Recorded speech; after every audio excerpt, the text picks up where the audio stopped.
कानपुर में एक के बाद एक हत्या का सिलसिला। निशंस हत्या कर दी गई जानकारी मिलते ही police commissioner, DCP, ADCP, ACP सहित आला अधिकारी मौके पर पहुंचे और जांच में जुट गए और घटना में शामिल तीनों हत्यारोपियों को गिरफ्तार कर लिया। पूरी घटना का खुलासा करते हुए डीसीपी सेंट्रल प्रमोद कुमार ने बताया कि कानपुर के थाना नवाबगंज क्षेत्र के अंतर्गत गंगा बैराज से 1200 मीटर एक फार्म हाउस के बाहर एक युवक जिसका नाम प्रतीक था, किराए के मकान में रहकर एसएससी की तैयारी कर रहा था, जो कि मूल रूप से कन्नौज का निवासी था। रविवार रात लिफ्ट मांगने के लिए तीन लोग सूरज दिवाकर, अंकुर सैनी और ललित निषाद के संपर्क में आया तो यह तीनों ही नशे की हालत में थे। प्रतीक से झगड़ा करने लगे। मामला इतना बढ़ गया कि तीनों ने प्रतीक से पहले मारपीट की, फिर गला रेतने के बाद सिर कूचकर हत्या कर दी। घटना रविवार करीब रात 2 बजे की है। वहीं घटना के समय सिक्योरिटी गार्ड की सूचना पर नवाबगंज थाना पुलिस ने भाग रहे एक आरोपी को पकड़ लिया, जबकि 2 अन्य युवक भाग गए, लेकिन पुलिस ने थोड़ी देर बाद दबिश देकर उन्हें भी अरेस्ट कर लिया। तीनों के खिलाफ हत्या की रिपोर्ट दर्ज की गई है। डीसीपी ने बताया कि तीनों आरोपियों की उम्र लगभग 21 वर्ष है। ये तीनों ही नवाबगंज थाना क्षेत्र के अंतर्गत निवासी कर रहे थे। उन्होंने बताया कि इस घटना का सफल अनावरण करने वाली पुलिस टीम को 20,000 का इनाम दिया जाएगा। देखिए, ये हमें रात में सूचना मिली थी कि एक व्यक्ति को 3 लड़के मिलके मार रहे थे ईंट पत्थर से। इस पे हमारी नाइट पुलिस जो तत्काल वहाँ पे पहुँची और वहाँ पे जो सूचनाकर्ता थे रामानंद, उन्होंने बताया था कि ईंट पत्थर से मार रहे हैं। जब नाइट की जो हमारी नाइट वाली टीम पहुँची, उन्होंने बड़ी हिम्मत के साथ एक व्यक्ति को तत्काल ही पकड़ लिया, जिसका नाम था सूरज दिवाकर, जो ई रिक्शा चालक था। उसकी मदद से 2 व्यक्तियों को और पकड़ा, अंकुल सैनी और ललित निषाद।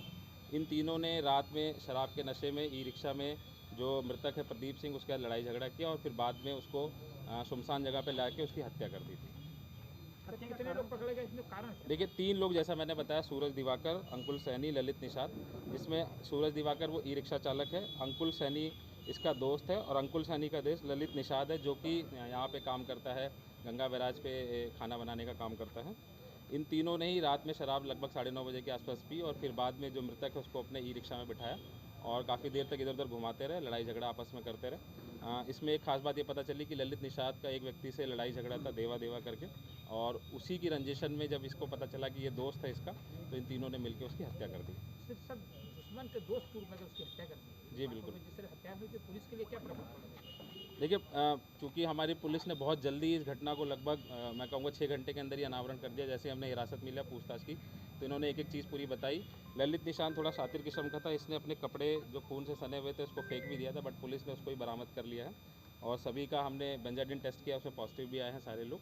और अभी जो पोस्टमार्टम की कार्रवाई वो चल रही है। बाकी हमने मुकदमा पंजीकृत कर लिया है और इनको जेल भेजा जाएगा। देखिए, नहीं, अभी तक ये चीज़ नहीं पता चल पाई, क्योंकि जब हमने डिटेल में पूछताछ करी तो तीनों ने ही मना किया कि व्यक्ति को हम नहीं जानते थे, बट चूंकि एक कॉमन लिंक जो देवा करके निकल के आया है वो ललित का दोस्त था और उसी के कारण इन्होंने प्रदीप की भी हत्या कर दी।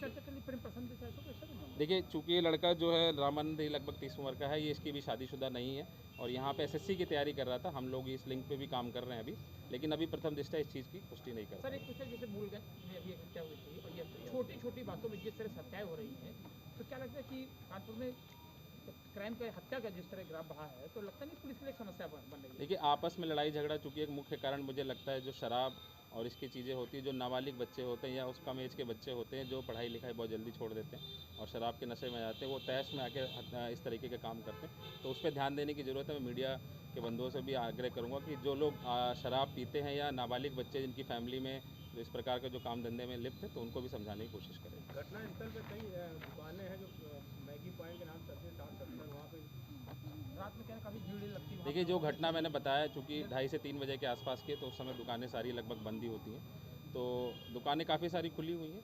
वो जिनकी आपस में आसपास खेत है वो लोग अपनी दुकानें चलाते हैं, बट उस समय पे दुकानें सारी बंद क्या कहाँ रहती है रिक्शा के तीनों का? जैसा मैंने बताया, इस व्यक्ति को पकड़ के बिठा के, क्योंकि तीनों कहाँ जा रहे थे? ई रिक्शा रोका आपने? हाँ, ये 3 लोग आपस में जिन्होंने प्लान किया था कि शराब पियेंगे, शराब पीने के बाद घूमने का प्लान था, तो ये आपस में घूम रहे थे, तभी ये प्रदीप इसको मिला और इसको बताया कि हमें वहाँ छोड़ देना, फिर उसके बाद लड़ाई झगड़ा स्टार्ट हो गया।